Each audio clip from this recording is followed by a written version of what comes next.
Trains played a vital role in daily life, especially in getting construction equipment to the dams. But the path to the Diablo worksite was so steep, this incline, another engineering marvel for its day, had to be built up Sourdough Mountain to carry the train cars. In fact, it's still in use and rises vertically nearly 400 feet. In 1928, Seattle City Light Superintendent J.D. Ross began inviting tourists up for overnight stays to see the monumental work taking place.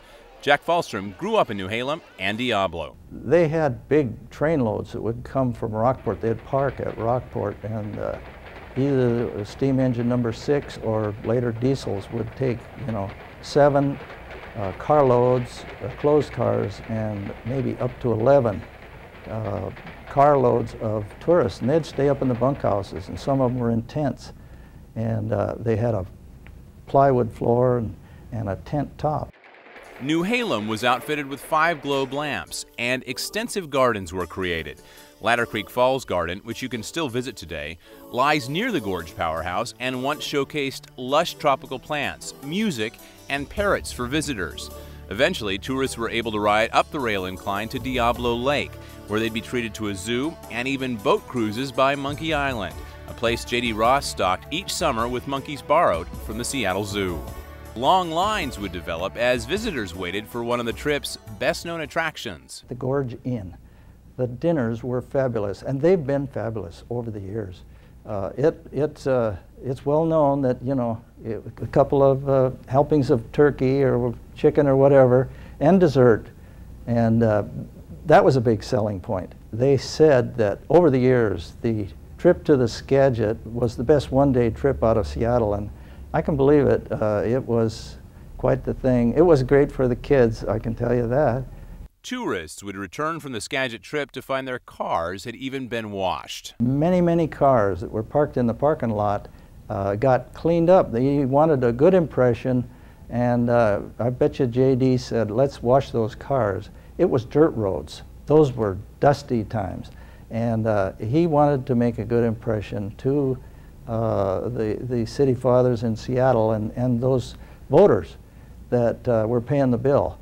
By 1936, power was flowing from the Diablo Powerhouse, and Seattle City Light set its sights on building Ruby Dam, the biggest of the hydroelectric projects to be built on the Skagit.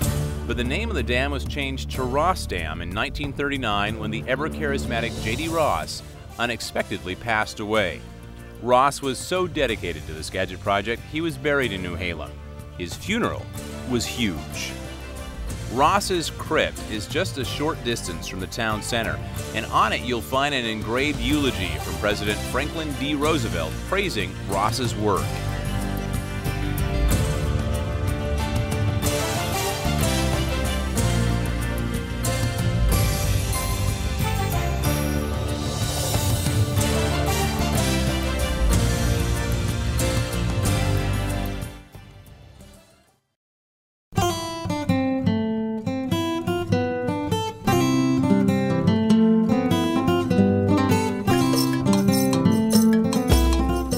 Building Ross Dam had its own set of problems.